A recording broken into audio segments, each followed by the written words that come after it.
Hi, I'm Rabbi Jessica Lott.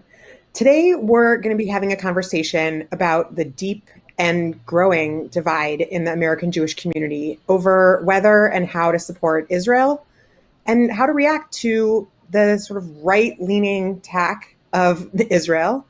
Um, and one of the greatest challenges that really faces progressives who care about Israel is that the majority of American Jews who share progressive and democratic values are either showing no interest in connecting with Israel um, any way other than opposing what it's doing, and that opposition is then perceived to be not genuine or deep or loving engagement.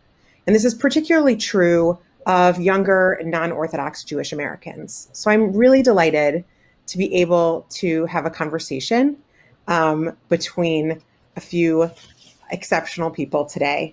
We have Bentley Addison, who is a senior at Johns Hopkins University. He's a member of the J Street U National Board and is the J Street U Vice President of the Southeast region.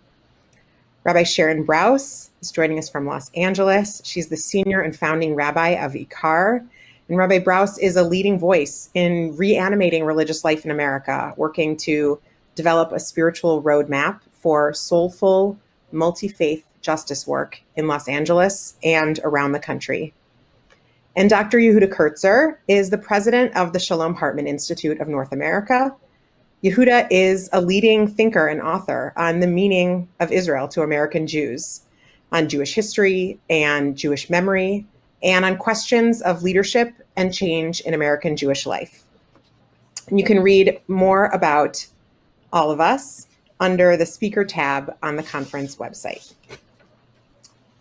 So I want to start with a question about sort of what I just framed. Like, how do you help people square their 21st century Jewish identities with their relationship to Israel? Like, take me. I, like the majority of Jews in America, live a life that is grounded in progressive values and in Jewish values. And then this Jewish state is increasingly looking like all the stuff that I oppose in the rest of my life. Structural racism, it's anti-democratic, religiously nationalistic. So how do I and a lot of other Jews in America not just throw up our hands? Like, how do we try to keep people connected to Israel? Bentley, what do you think? Yeah, so I think in a lot of ways, J Street U was able to give me that space. I came to college at Johns Hopkins really kind of like adamant that like I was going to engage with Hillel, I was going to engage with my Judaism, I was going to be that kind of like prototypical uber involved like Hillel student. But pretty soon after, I stepped on campus, I realized that the organization that I really, really desperately wanted to be a big part of my college experience had a really blind spot towards, the occupation, towards a lot of the rightward tack that Israel had been pushing towards. And so that, gave me a bit of a confusing tension. I felt joy in this community, praying, found great friends, found connected to a larger community of Jews. But I felt like I had to choose between that and the progressive anti-occupation Jewish values that I'd held for years, instilled by me, in me, by my parents, my friends, my community.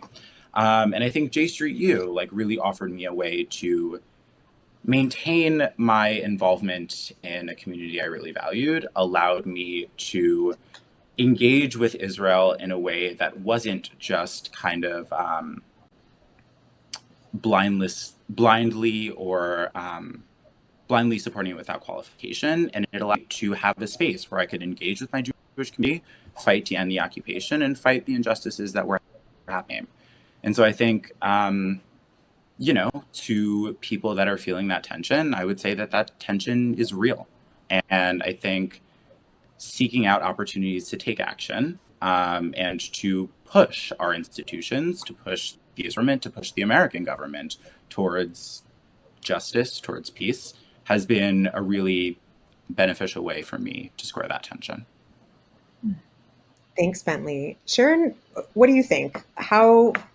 What do you say to people when they're like, I don't want to deal with Israel?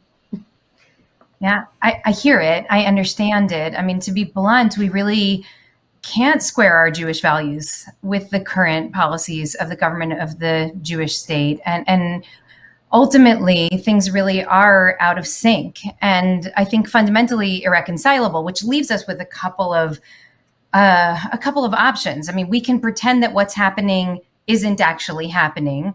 We can engage in a kind of denialism about the occupation, about the embrace of racism in our Jewish community, even terrorism. We can engage in a kind of perpetuation of disinformation, call every criticism of Israel anti-Israel propaganda or anti-Semitism.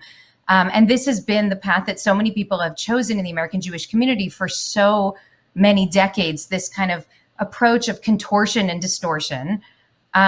Or we can abandon the Israel project and build really rich, meaningful Jewish lives without any connection to Israel. And the people who make that second choice, I really understand why they are, because their Judaism is really rooted in a set of core values that are based on honoring and understanding that every single human being is created in God's own image, and that we therefore are left with a certain set of obligations to build a just and loving society. And we simply can't reconcile that with what we see happening in the state of Israel. But what Bentley raises, and what I think is so critical about this conference and this conversation, is that, of course, there is a third way, which is we could, and we have chosen to really fight to realize an Israel that is in alignment with those core Jewish values, that affirms human dignity, that centers justice and equity and equality. And that path is, to my mind, the most interesting path for us. What does it mean to enter into this conversation by affirming the meaning and the power and the potential of the state of Israel and its importance to Jewish life and to Jewish history, and having that in no way diminish our commitment to those core Jewish values, to understand that our freedom cannot rely on another person or people's oppression, that our quest for self-determination can never undermine another people's desire for self-determination, that Palestinians also must have human rights, etc. And so I think that what's most interesting to me now is the people who are really forcing this third way, really insisting that there is not to pretend that we can square something that's fundamentally irreconcilable, but instead to work, to do the work, to amplify the voices and actually put the pieces together for a different kind of conversation in which we can actually help Israel step closer to becoming, to stepping into alignment with what those core Jewish values fundamentally are. Thank you so much. I love that framing of like a more just and loving society that we want both in America and in Israel. Yehuda, what do you think? How do you imagine leaders of Jewish institutions could take this on? Great. I like that you use the word imagine, and I'll come back to that in a moment. I think that's a critical piece of vocabulary. So first of all, there's two issues that are oftentimes collapsed when we talk about the challenge between North American Jews and Israel. And one of them is a huge amount of alienation that American Jews have from Israel, in part because of its utter foreignness, its exoticism, a broad distance from our Judaism. And Israel is kind of like an extreme version of that. And then there's a second issue, which is intra-communal conflict around Israel, as well as a lot of the kind of rage that both Bentley and Sharon described of, I don't like what the government's doing, I feel implicated by it. And sometimes that rage is accompanied by a bit of impotence. I don't know, I want to do something about it. I don't have tools to be able to do it. Or sometimes those tools are considered acts of disloyalty. And all that does is it creates this terrible loop of disincentivizing that kind of action. But the other issue is that these two problems feed on each other, which is the overwhelming amount of noise in the American Jewish community around Israel is around political Israel. A lot of that may be because we in the American Jewish community have centered politics as the most important feature of our Jewishness. And I, in Sharon's presence, you should watch this TED Talk she did a few years ago on prayer, and finding what's at the heart of our Jewishness can't entirely be our political attitudes, but it's having the effect because we have foregrounded politics as so much of a feature of our Jewish identity that the only framework that we have to be in relationship with Israel is through a political framework. And it's true, the overwhelming majority of American Jews lean left, and Israel is basically a right-wing country. And if that's the index through which we build, if I can only be in relationship with people who are my political allies, it's not going to be good. Now, that said, one of the ways in which we can do repair is really investigating not just, there's a bit of like, what do we do in the political realm? How do we incentivize the kind of work that Bentley is talking about, become so passionate about working for a better Israel, a democratic Israel, that we enlist people in that project? But part of the work is also around education. And that's where I focus my work in the Jewish community, and in particular around Zionism. And this is the language you used at the beginning, just because I think it's so important. We, I think, we the Jewish people squandered a significant opportunity, which was Zionism until the creation of the State of Israel was a discourse of imagination, and after the creation of the State of Israel got transformed into a discourse of loyalty.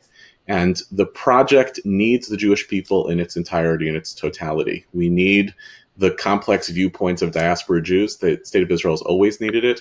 Israelis need real partners with American Jews who are empathetic and sympathetic to the challenges that they're facing, both around their own security as well as the risks that they have to take. And I think that there's a real educational project here for us to how do we re-enlist American Jews into that project of imagination that enables us to do exactly the work that both Bentley and Sharon were talking about, of getting to work in partnership with Israelis and Palestinians to envision a better future for themselves.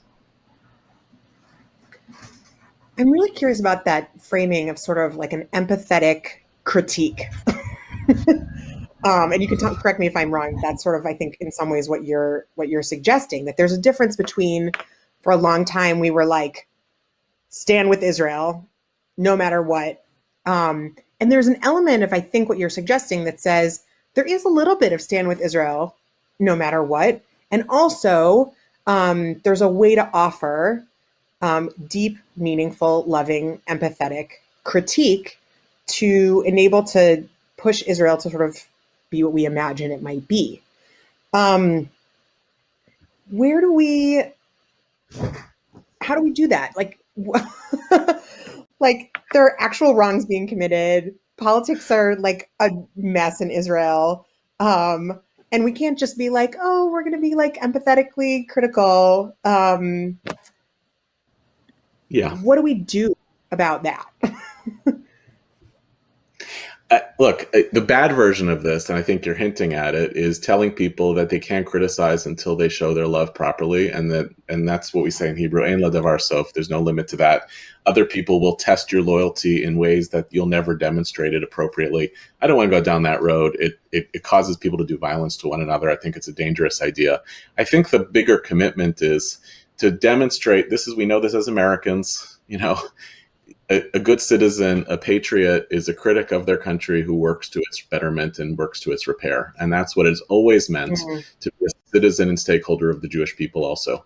Now, that creates all sorts of obligations, but passionate criticism that's accompanied by the work of repair is itself a tool of empathy and sympathy. And most importantly, and I think J Street professional staff I know knows this, and many of its audiences, who are our actual partners in Israel. And one of the things I'm always attuned to the first thing I do when I see something happen in the news in Israel is I call my Israeli colleagues to help me parse it.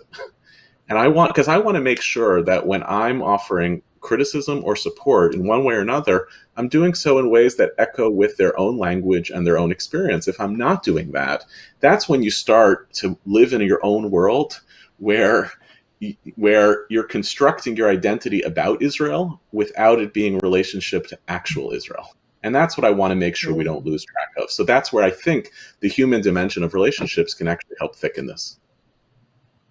Bentley, thank you, Yehuda. Bentley, I'm actually really curious. I work on campus, but you live on campus. How is this playing out for you on campus specifically, where I know that that line where criticism of Israel is anti-Semitic or self-hating Jews, or that those lines it can be very hot on campus. And also I know on my campus, there's actually a lot of fear and apathy about taking any sort of stance because you might say the wrong thing.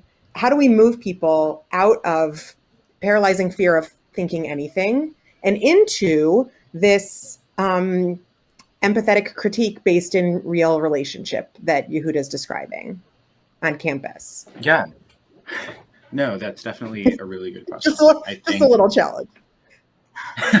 No, definitely. I think on campus, a lot of the work has to be, convincing people and pushing people to understand that taking a stance, like saying something, doesn't mean you're betraying your Jewish community. It doesn't mean that you are betraying those around you. It doesn't mean that you are wrong. Like, a lot of people on campus, in my experience, have been in a lot of ways afraid to take positions more critical of Israel, especially within Hillel or within Jewish communities, because of this kind of because of the Jewish institutions as a whole often have towards Israel, the kind of stand with Israel no matter what kind of mentality that a lot of folks have been shown and taught in Jewish institutions their entire lives. And so this is absolutely not just a Hillel problem. But so I think that a lot of Street U chapters on campus is to open up that door and to show people that, yes, like, there is a way to still be passionately Jewish, and there is still a way to fight for justice, and there is a way to be openly critical of Israel and still engage in, that kind of like empathy that I was just mentioning. Yeah, I think that balance of sort of the folks who either feel like any kind of critique is sacrilege versus the folks who feel like any kind of acceptance of Israel is beyond the pale for their progressivism, right? That like sort of any kind of love and empathy for Israel, it also becomes a problem for a lot of, right, for those who hold an anti-racist, pro-democratic stance. Sharon, what do you think? How's that playing out for you? What do you think about that? Well, I think you're right. And I do think that the American Jewish community needs to take some responsibility for this, how polarizing this conversation is today.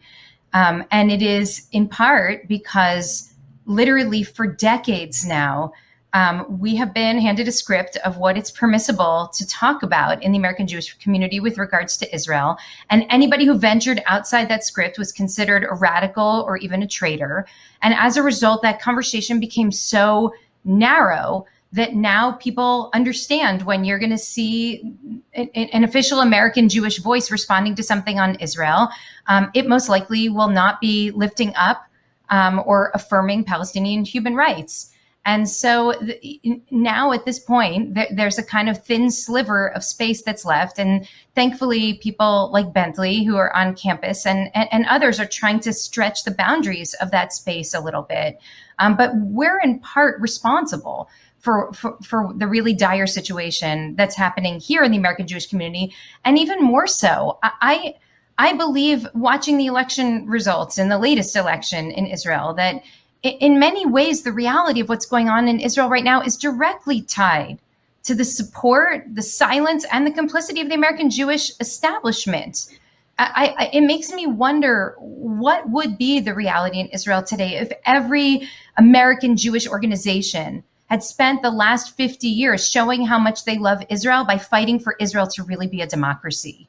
What would Israeli politics look like? I don't want to overstate our importance as an American Jewish community, but it does matter. And the fact that we haven't invested financially in building a strong civil society in Israel, the fact that right-wing billionaires invest heavily in Israel who come from America, but people on the left do not invest in building democracy and civil society, that has an impact on the ground. And so I want for us to not only point to just how dire the situation is, but also to understand our own responsibility in getting us there. And I resonate very much to what Yehuda brought earlier about the idea that we've moved from a conversation or a culture of imagining to a culture of loyalty. And I think this is very much at our own peril. And in the generation ahead, in the days ahead, it's our work to move back, to start to reimagine and start to rethink what even might be possible here. Thank you all so much. It's been a real pleasure. I'm inspired to imagine a different kind of future and a different kind of way forward. And I really appreciate your time and your insights.